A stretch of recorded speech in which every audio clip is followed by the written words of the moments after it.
For this panel, we are pleased to again have Mr. Csonka be moderator and to lead the discussion. So I will turn the time over to him. Okay, welcome back. So as I indicated earlier, I don't know if I ever completed that thought, but we got two sessions. The first one we heard from the airlines about things that they're doing, things that they're concerned about, different approaches that they're taking. And you know, we pretty much set the stage for the challenges that are out there. And so in this panel, we've got a little bit different perspective from the perspectives of a producer, a technology provider, and a financier, as it were, as well as feedback from the government representatives that were in the keynote addresses. And really, this session is all around expanding and securing sustainable aviation fuel from a supply perspective. So I'm joined by an old and dear friend, Jimmy Samartzis, Chief Executive Officer and Board Director for LanzaJet. We've been working together for too many years, or maybe not enough years to actually get more things done, right? Mr. Saburo Takeuchi, General Manager, Policy Research and Government Relations, Next Generation Energy Business Group at Mitsubishi Corporation, and Ben Reja, Global Practice Manager, Transport Practice, Infrastructure, Vice Presidency at World Bank. And you already introduced the other three on the end. I'll come back to them after these first three presentations to get some feedback from them on what they've heard, and then we'll go into a dialogue period. So Jimmy, you want to go ahead and get us kicked off with your presentation? And do you have a clicker? I do not. Do we have a clicker?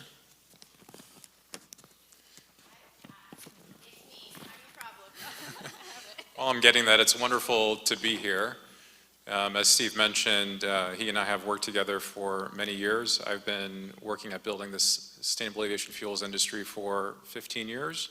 Started back in 2008. So it's a privilege to be here. Japan for us has a very special place. We have Japanese investors in our company. We have Japanese airlines who work with us. We have Japanese government that we partner with.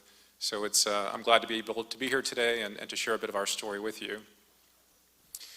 Wanted to start with what the market is that we're shaping by 2030. So the expectation is that we have a $20 billion market by 2030. Just to give you a sense, that today is a $400 million market. So quite a bit of expansion and growth is anticipated as we think about the next 7 years, 6 years really, in terms of growth. You've heard some of these themes before. The market for SAF is growing. We have developing countries around the world who are still building their aviation infrastructures, and capacity is poised to grow through 2050. So we have to give those countries an opportunity to foster that growth within their own economies and within their own countries. Governments are stepping in and supporting the development of this industry. We're seeing more and more of that happening across the globe. And then SAF is a drop-in fuel. That means you're not changing out aircraft frames, aircraft engines, infrastructure, storage systems. None of that is changing. It's a drop-in fuel. What that also means is it's extremely difficult to actually develop new technology that can do what the fossil industry has been doing for 80 plus years. You've also heard this before as well today many times in terms of all the levers that aviation can pull on in order to decarbonize. The number you haven't heard though is that SAF is 65% of the solution to get to net zero by 2050. I would say probably at least 65% of the solution. So SAF is dependent on by the airlines, as you heard earlier, and the industry as a whole in order to decarbonize and meet that net zero ambition by 2050. I think it's helpful to take a step back. When you think about where we are today, there's a significant gap to where we're headed. Here in the United States alone, you heard the number, 21 billion gallons of fossil jet fuel is used a year. That's just commercial aviation. That is not general aviation, that's not military. That number is bigger when you start to factor those other parts of the sector in. We only had 16 million gallons of SAF that were used in the US last year. So assume 10% of 21 billion by 2030. That is a big gap that we need to fill between now and then. On a global basis, not that different of a story. Nearly 100 billion gallons of fossil-based jet fuel is consumed a year, again, only in commercial aviation. So what that means is, though, we do have new goals being set, mandates coming in place, incentives falling into place, and the most important one from our perspective is scale in technology and production. At the end of the day, you need to take a step back and understand and appreciate that we are building and catalyzing a completely new industry across a globe, which is hard to do, but we'll talk about what it takes. You've heard components of this. We haven't heard enough about innovation and funding, which is important, but I think you need innovation across all 5 of these dimensions. Technology is the one we easily talk about because that's what's foundationally required in order to produce the molecules. Policy, we've talked about quite a bit today, right? We've seen innovation in policy and changes in policy, which is happening. More of that is needed and more consistency across the global landscape. You heard from airlines in terms of what airlines are doing to show demand. Innovation and funding, though, is extremely important.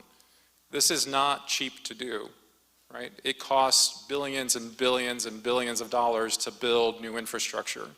That's why things like the Inflation Reduction Act here, which has tax credits for the production of SAF, actually also has other measures that help in the development of infrastructure.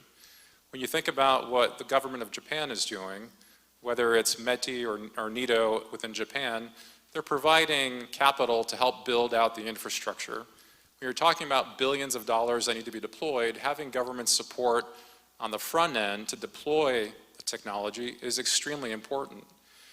I'll give you some examples for us here in a little bit of how innovation and funding has played a critical role. And then customers. You think about the customer, the traveler, as being the customer. The customer is also the corporate travelers. You heard a little bit from United and Delta and ANA in terms of how they work with their corporate customers. That's an important segment. Just the other day, another SAF producer, World Energy, announced a major deal with Microsoft, where Microsoft is buying the environmental attributes from the SAF that is being produced, which gives Microsoft what they want, and it gives an airline cheaper SAF that they can then access. So innovation in terms of how customers step in and step up is also important. But it takes this ecosystem on the whole in order for this to work. It's not any one thing that's going to make this actually work. We've heard a lot about policy. This is just an example of policies across a global landscape. Lots of words on this page. Japan is considering a 10% mandate by 2030. You had progress in the EU a couple weeks ago with their legislation finally being concluded and finalized. Very different systems across the global landscape. Some supporting capital for infrastructure, others supporting mandates, others, as you heard about, supporting performance-based incentives like here in the United States. Our strong view is that governments should not be picking winners and losers. Governments should be supporting the development of a market. Let the market develop, and the technologies that work will actually get there, right? So that's the thing that we need to continue to focus on. I will share with you that from our perspective, we've got projects, we have 11 publicly announced projects throughout the world. In every single circumstance, the government has stepped in to be a partner with us on supporting those projects. A little bit about LanzaJet. LanzaJet has been a leader in this industry for many years.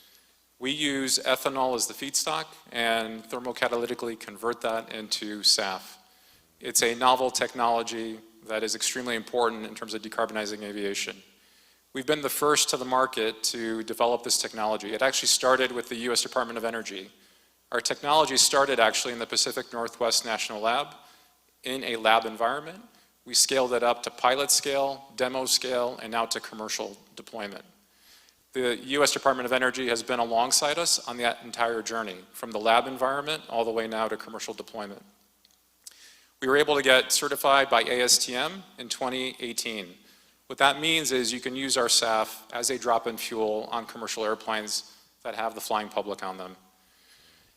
We have a great group of investors and supporters, which I'll talk about, and we're building the world's first ethanol alcohol-to-jet plant right here in Georgia. These are some of our funders. So above the line are folks that actually own our company. They are our investors. Mitsui, from Japan is one of our strongest supporters and involved with us in many ways. Suncor is Canada's largest oil company. Everyone here probably knows Shell. British Airways out of the UK, and then LanzaJet, which is the company that founded us. All those folks don't only support us with capital, they actually support us with other things. Shell is helping us scale up our technology to refinery, if you will, scale. Suncor has seconded folks to us for the commissioning and startup of our plant in Georgia. Mitsui helps us with commodity trading of ethanol. British Airways, obviously, with offtake. You'll see even in this example where you have to build the ecosystem in order to actually progress and develop actual production. Below the line, you have other folks that have supported us. This is where it becomes interesting. Microsoft stepped in with their Climate Innovation Fund and gave us a $50 million loan for our plant in Georgia at terms that we as a young company can't afford, or that otherwise cannot afford, right? So really attractive terms. Breakthrough Energy is the fund that Bill Gates has established to help accelerate technologies. They gave us a $50 million grant.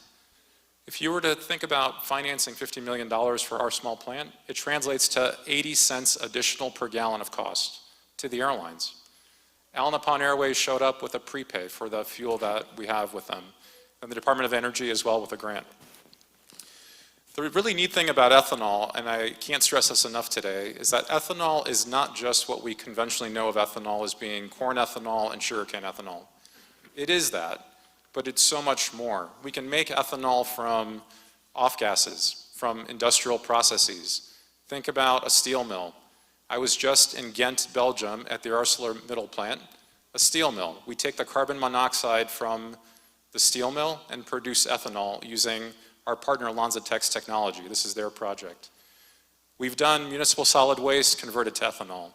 In the UK, we're taking woody waste, converting it to ethanol. So we've also done carbon dioxide, add hydrogen to it, convert to ethanol. So although we talk about this as being an alcohol-to-jet process, it actually covers off the feedstocks that you think about when you think about fish or tropes, when you think about part of liquids. We can convert many feedstocks into ethanol. I'm not going to drain this slide. The most important thing here to note is two things. One is ethanol today. We have 30 billion gallons of ethanol available globally. Between the US and Brazil, you have the majority of that production. Not sure why these slides are going. Can we go backwards? Yeah, there we go. So between Brazil and the US, the majority of ethanol that goes into road transport.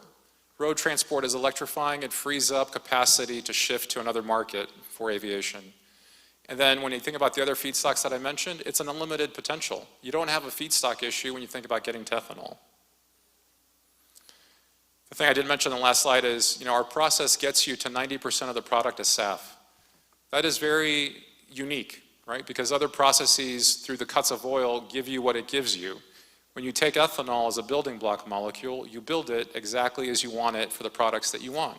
So if you want SAF, you can produce up to 90% as SAF, 10% renewable diesel, and within a matter of a day, you can change that to more renewable diesel and less SAF if you choose.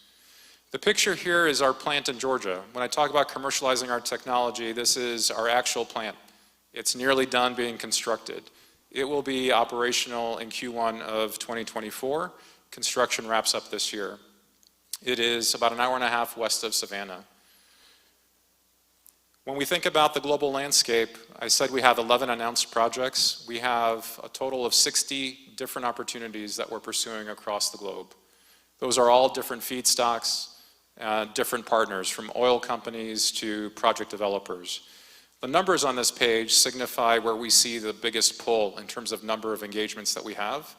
If you were to look at the slide from a capacity perspective, you would see the North American market having the largest capacity.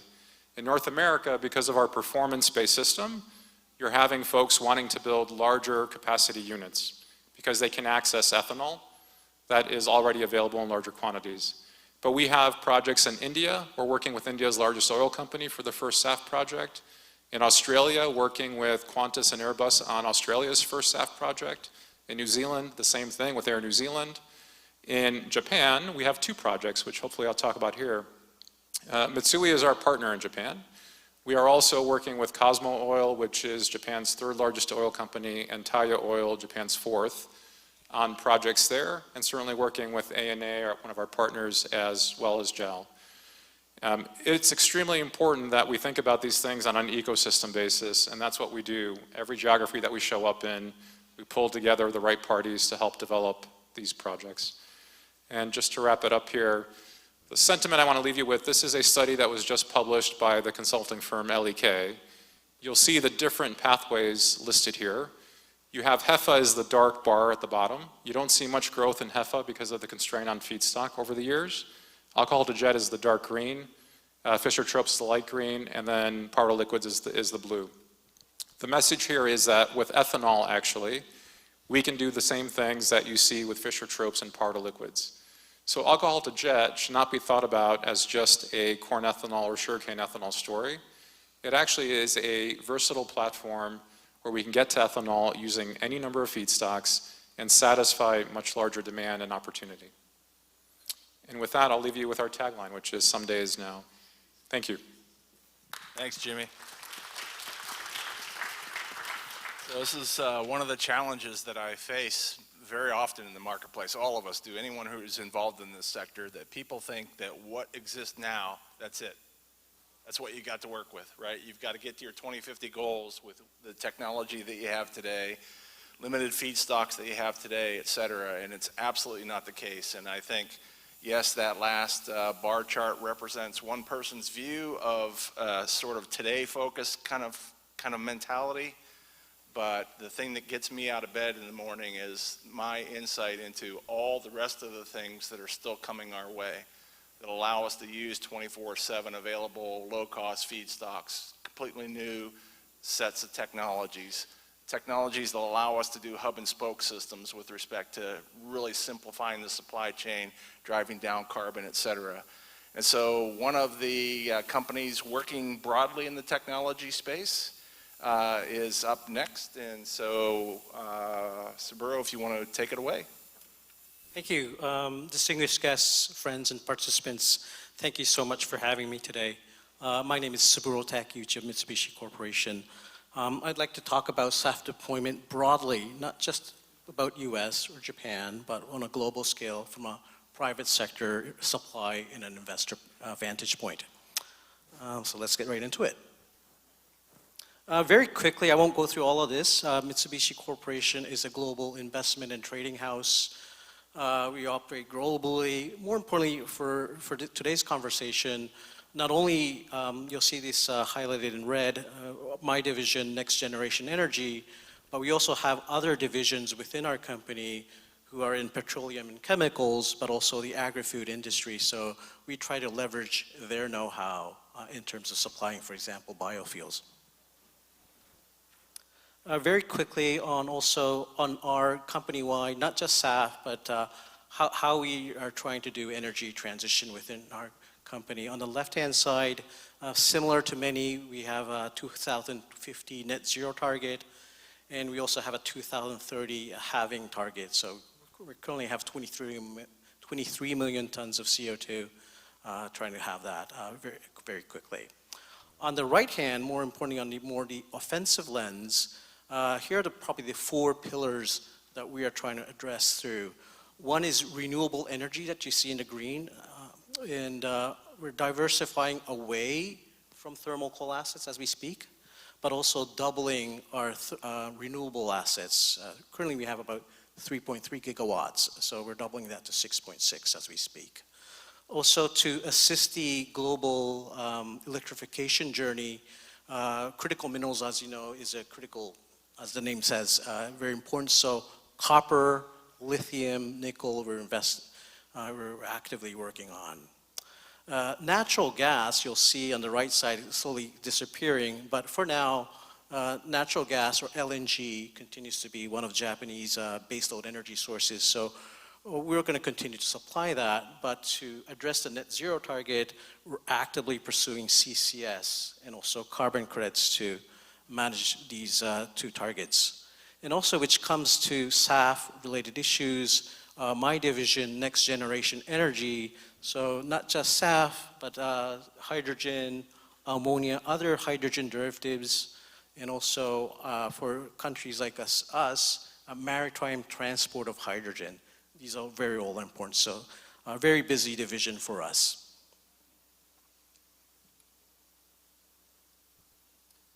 This is a very busy slide, so I will not go through this, but very quickly, Jimmy mentioned ecosystem, and we similarly look at things from an ecosystem and also a supply chain perspective. So in some of the commodities that I just mentioned, so hydrogen and hydrogen derivatives, biofuel and so forth, we look at both the production, the maritime transport and storage, and also the utilization. Highlighted in red is the biofuel and e-fuel for SAF. You see in the middle there, but also more longer term horizon plays, so venture capitals and so forth. So we're very much not just looking at the immediate 2020s, 2030 targets, but also longer term plays as well. Now getting into SAF, we see a number of key enablers for SAF deployment, again, globally. One, for biofuels especially, we're trying to cross-pollinate expertise of different industries, i.e. agri-food. For example, in the US, we have Indiana Packers, which is a pork packaging business that we have in Indiana. We're actively working on grain and soy trading in Nebraska and Kansas and so forth. So leveraging those, for those who've been in Japan, the convenience store Lawson's in the blue, that's something that we work, that's owned by us and so forth. So leveraging those type of expertise and quite frankly, the sources of that. So that's one that we're doing. Different technologies would have different maturity levels. I talked about different technologies. Some have very different maturity levels. So HEFA, it's here now. Alcohol to jet is now emerging, but e-fuel, this is something in the future. So that's one thing. So from us, we want to be looking at everything, but they also have very different time nodes. So that's a very interesting issue for us. Also, one thing that we tend to forget is that many of these new sources would have also byproducts. So you see in the right-hand side, you see SAF, but also they will produce typically 10 to 20% of renewable diesel or renewable naphtha and so forth. So we got to find ways to not have these products go to waste. Obviously, we talked about public policy today, so I think that'll be part of our other conversation, but both the mandate side, but also the incentive side, so very much needed there. So let's go to the next one. In terms of our specific activities in SAF, in Japan, as mentioned by Onuma-san, one, we're working with ENEOS, the largest Japanese refiner. So we're doing something in Japan right now in terms of doing a feasibility study of them in terms of converting one of their assets to a base there. Also, we're working both here in the US and also Europe in many of the other HEFA, alcohol to jet, and emerging e-fuel sectors. Also to the right, LanzaJet also mentioned Breakthrough Energy. Breakthrough Energy has a fund called Breakthrough Energy Catalyst, which we call BEC, together with some of the partners there. So we're the first Asian industrial to be part of that. So again, SAF is a key target for BEC, as we just mentioned. So very much lots of commonalities there. Probably maybe a segue to our conversation today. Here are some of the opportunities and challenges that we see for SAF commercialization. First of all, the bio-derived fuel sources of today, HEFA and alcohol to jet, very much mature, but as mentioned, especially for HEFA, this is critically challenged in terms of just supply. So that's one thing. So again, feedstock availability is a key challenge there.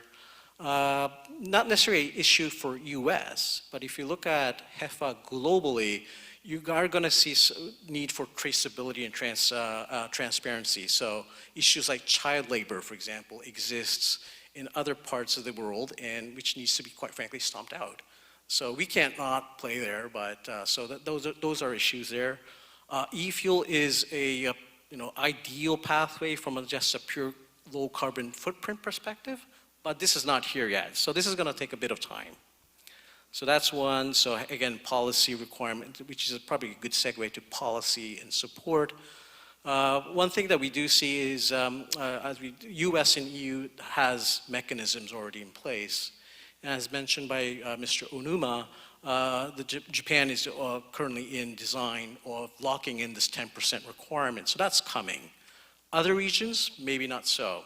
So for us to play globally, we are seeing pockets of the globe where we don't have mechanisms in place. So certainly, if we want to play globally, that's something that we would like to see.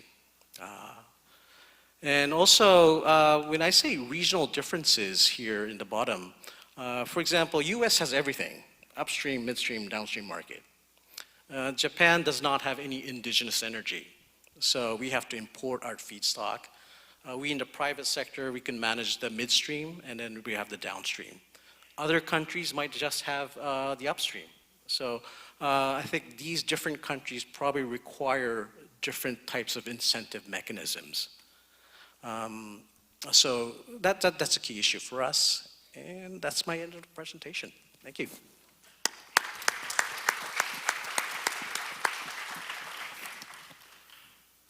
All right, thanks for that. Ben, we'll just go ahead and jump right in. Let's be mindful of time. We've already consumed quite a bit, so. Thank you. Good afternoon. First of all, thank you for inviting me to be part of this really impressive symposium.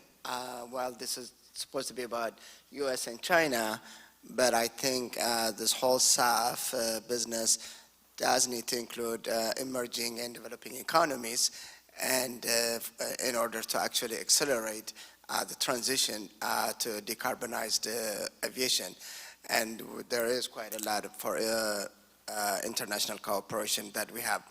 Just to give a little bit of a quick context why we should care about transport decarbonization in the developing world or in the non-OECD countries.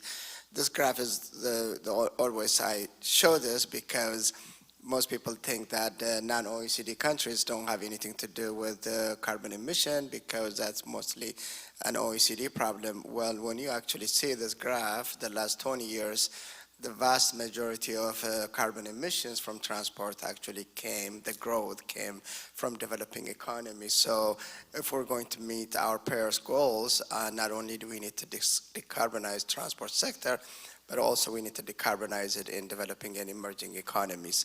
It's a similar story as well for the aviation sector.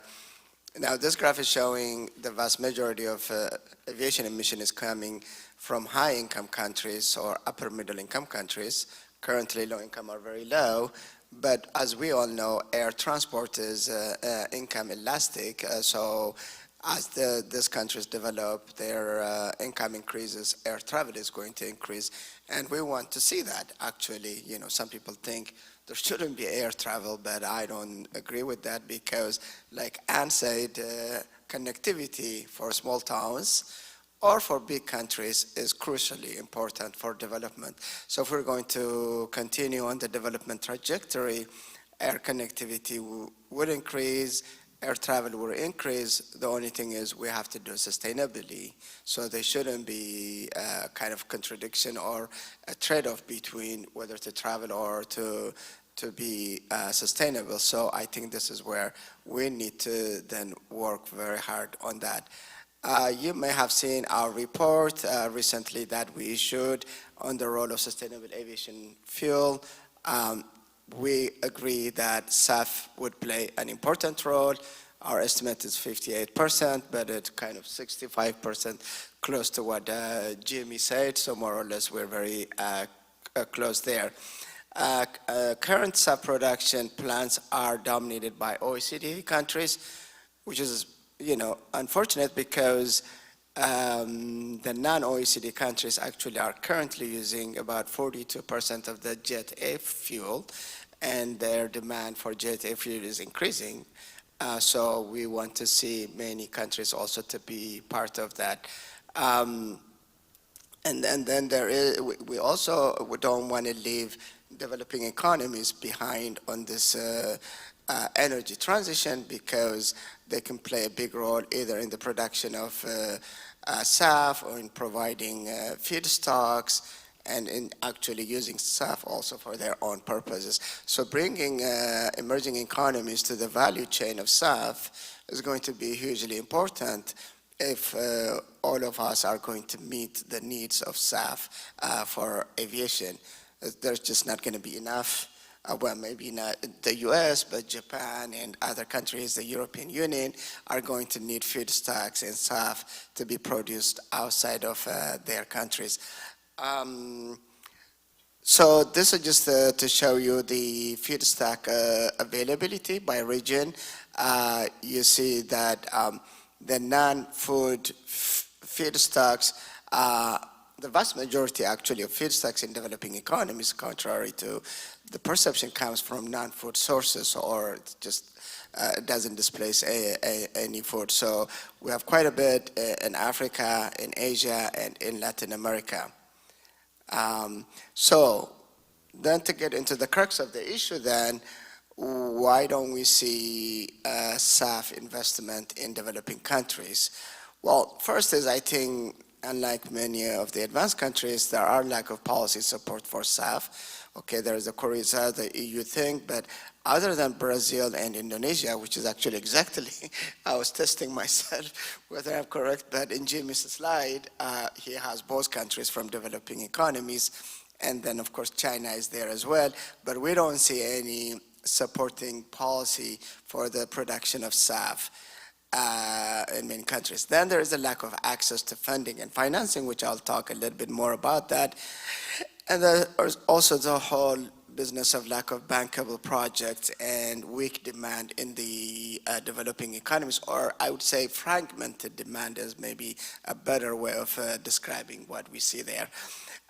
So in terms of cost, just to give you a perspective, a $500 million investment for a SAF facility is equivalent to a major highway corridor connecting Abidjan and the capital city of Burkina Faso, or a major hydropower project.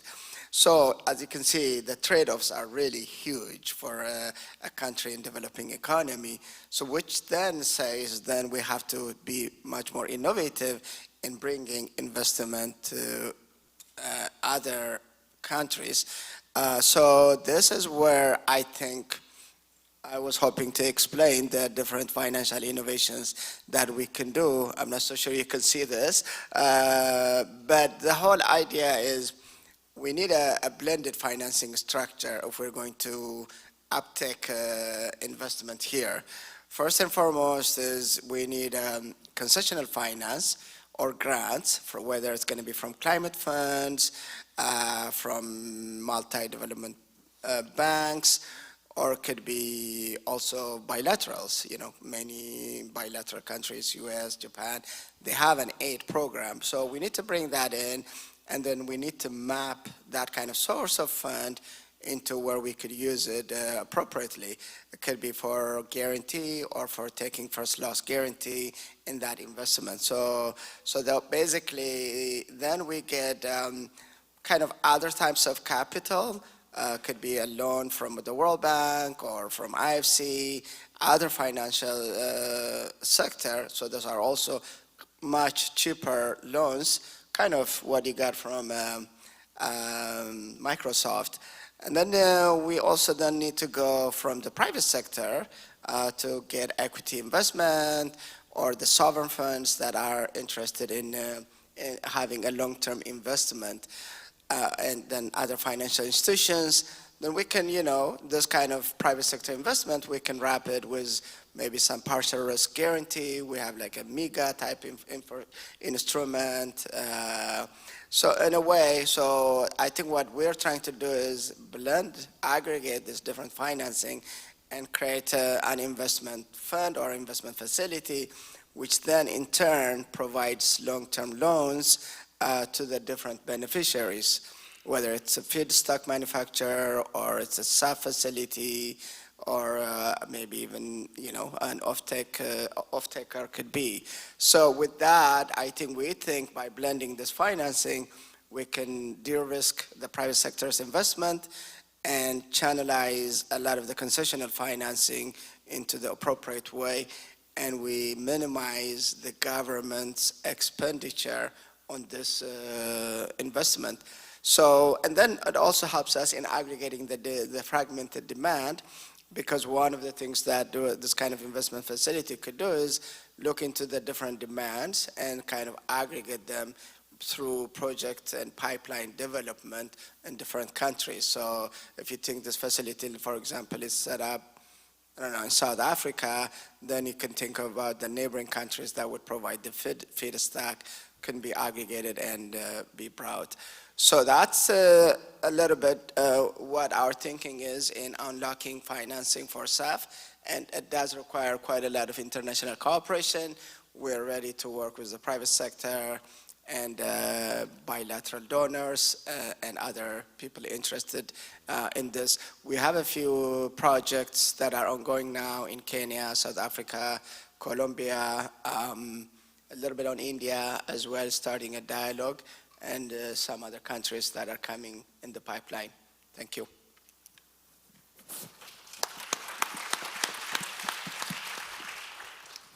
Thanks, Ben. You used the example of the $500 million plant, and it's worth pointing out that we also have people working on the technology side to get the scale and the total system integration in place, and we're actually looking at some projects that are busting north of $2 billion each now, right? But it's, really almost necessary to continue to drive down that cost, get that efficiency, et cetera. So you gonna be able to hang with us, Jimmy? Yep. Okay, Good. all right. So here's what we're gonna do is, you got 3 minutes each for the folks at the end, and let me remind folks, we have Annie Petsonk, Assistant Secretary at the Department of Transportation, Toshiyuki Onuma, Deputy Director General at MLIT, and Jeff Marootian at PDAS at EERE within the Department of Energy. So you made some initial statements, great perspective setting with respect to what's going on in the industry. Heard from the airlines who are interested in trying to figure out how to get this fuel. Got folks working hard on actual production scenarios. Can you, and Annie, I've seen you taking a lot of notes, so I know this is what you're thinking. Can you sort of summarize with respect to, everything that you heard, and let's get back to the root of this symposium, which is what can be done to improve a Japanese-U.S. kind of significant push in this region? What kinds of synergies can we leverage from one another? Should we consider new programs, have a new framework associated with just this relationship, et cetera? But just comment on what you've heard today from your perspective. Thanks. Very, very interesting, both in this panel and in the previous panel. I'll make 3 quick points. First, I was very interested to hear in the previous panel, everyone said cost is the big problem. But when you look at the fossil fuel supply, cost is a big issue there too. And I was very interested, Jimmy, especially to hear you refer to that. And so I do think it's important to stand these costs against each other, and also to look at where they intersect, such as the costs for a refinery of not retrofitting, but adding the distillation columns or whatever it is that you are going to need to produce SAF in existing refineries. Second point is I heard some discussion about de-risking. And I frankly don't like the term de-risk. Sorry, don't take it personally. But there is risk.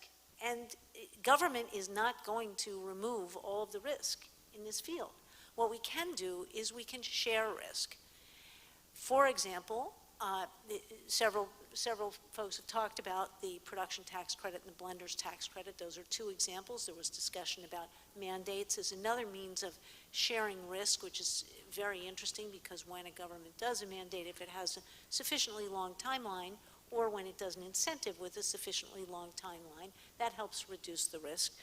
Also, on the R&D side, the Federal Aviation Administration's just announced a notice of funding opportunity for the FAST SAF and FAST Tech programs. That's $247 million. And also, FAA has a set of research partnerships with universities in the United States and universities in the developing world. And those are ways that government can help, I think, reduce, but not completely de-risk. A third point is, let's not forget also something that some of the previous panelists mentioned, which is what kind of SAF are we producing here? It makes a big difference if you have, let's say, 1 billion gallons of SAF that is 10% better than conventional jet fuel on a life cycle basis, or SAF that is 60% better. The Inflation Reduction Act offers those tax credits for SAF that is at least 50% better on a life cycle basis in terms of emissions than conventional fossil fuel. And there's an escalator in there for every percentage point that the SAF is better than 50%, it's an extra penny a gallon in terms of the tax credit. And I think to draw the line under it in terms of the U.S.-Japan relationship, I think sitting down together, as this conference is having us do, to look at our respective incentive packages and policy developments, and then putting those in the very practical frame like our Green Lanes project proposes to do, I think can be really useful. Thanks. Thank you very much.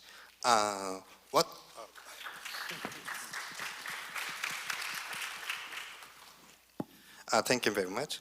I'd like to address the reason I'm coming here and why I'm working with Annie-san is simply because we need to have a global picture of this topic in the context of Japanese industries and airlines. Before, we do not have global picture. We only have each segment, and segment says something which is very difficult to connect to the future challenge or future improvement or future solutions. So what I'm trying here is to provide you the whole picture. In particular, it is very difficult for Japanese audience to listen this kind of argument or discussion, in particular through Japanese media. So I hope by coordinating this policy dialogue, as well as explaining what Japanese government is doing, then you could find something, oh, we could have a much clearer picture than before. And you could find out some kind of holistic solution. You know, during this year, after joining this forum, I listened so many times, holistic, holistic, holistic. That means in this field, everything is not holistic. So everybody wants to say the necessity of unified or coordinated approach to, overcome the obstacles. So I'd like to continue, not only me, but my team want to continue to discuss and coordinate with your side to further expand the notion of collaboration with the whole picture, covering not only developed countries, but also developing countries. In that context, I think the concept of green lane is quite important. And if we could expand it, not only within our relationship, but also for the other countries through ICAO, I think it will be a very beneficial, and it could be a very positive signal for the country, which is now wandering. Thank you. It reminds me of terminology that we hear elsewhere in our industry of perhaps common approaches, but differentiated where they need to be. So a common but differentiated approach is probably likely needed worldwide. So, all right, Jeff, so Annie said not de-risking, but a large part of what your team does is de-risking. It's not the concept of removing risk, it's lowering risk. Jeff, you got some wrap-up comments with respect to Sure. anything you heard? Well, first, let me say, the first thing that Annie said was really focused on cost, and I couldn't agree more there, that what we want to do is work together to lower the cost, so that's one less barrier. And I'll just sort of echo, Jimmy, something that you said, and Steve, a sentiment that you kind of captured, which is that we look at our job as facilitating the creation of an ecosystem, creating a marketplace where we're able to support scaling, we're able to support production, we're able to de-risk, sorry, Annie. But to your point, I think I like your idea of sharing the risk, of lowering that. That's really, I think, the spirit of what we're after. We look at our job in the renewables space broadly across the board as being a partner in something that is private sector led but government enabled. And that's the beauty and the power of the Inflation Reduction Act for us, is that it gives us so much firepower to enable so much of the work that you're talking about, and to continue to support companies that are doing this work through grants, through loans, through prize awards, and really just through lending our voice of support for the work that's being done. And so that's how I think what we're doing is at this moment in time so important. I'm happy to also say that the Department of Energy and the Department of Transportation have never worked more closely together than we do right now across the board, but in particular in the aviation space. And any comments with respect to working with your Japanese counterparts? I certainly welcome further collaboration. I think I agree that this type of forum is the exact right approach. Welcome more of this dialogue, and hopefully it will lead to some specific outcomes, perhaps some very specific collaborations that we're very much open to. All right. Rebuttal, go ahead. Yes. Well, thank you, Annie. I think, yes, the risking should not be seen as eliminating all risk. I mean, we're talking about just partial risk guarantees or risk sharing, as you said. But the key thing here is to let the different entities take the risk that they can bear. So we want to crowd in private capital into this kind of investment, which naturally they see that as a risky venture. So the role of the public sector, or the role of this concessional finances and government grants, is really to, for example, to take first loss guarantee. So if the venture doesn't loses, then they take the first hit, so that the private sector then minimizes its own exposure. So that's one. And then also many of these financial institutions also have guarantees. So like in our case, we have what we call MEGA, or even within the World Bank, we have, it's a partial risk guarantee, because we don't want to guarantee 100%, because that just leads to all kinds of moral hazard and not a good thing. So I agree with you, Annie. It's not about eliminating all risk, but it's about using the available source of funds into the right function. So you don't want to use scarce public resources in investing in a SAF facility when the private sector can do it through appropriate risk sharing mechanism. I hope I explained that. Toshiyuki, anything you want to add? Of course. Yes. Your counterpart in Japan will be maybe an energy agency. Of course, we already have a very, very close coordination and daily conversation with energy agency compared to other sectors. So, and before coming here last June, Annie-san kindly invited to your colleague to our discussion. So it was very helpful for me to find out broad picture of US government policies. So this kind of collaboration is quite important, and please, Japanese audience, we Japanese government is seriously thinking to tackle these very challenging issues with US government. So be assured to invest with de-risked scheme. So that's what I want to say. Thank you. All right, Saburo, anything on your side? Yeah, probably the other element that we probably didn't discuss is probably time. And I love the conversation or narrative around, private sector led and government enabled. But there's also issues where it has to be government led, not just, there's a lot of secondary issues that we have to deal with. Anything from safety and operational regulations, perhaps not the most exciting topic, or if you're talking about e-fuels in the future, cross-border carbon accounting, certification, all that type of stuff. So that's certainly, we would like to work with all governments.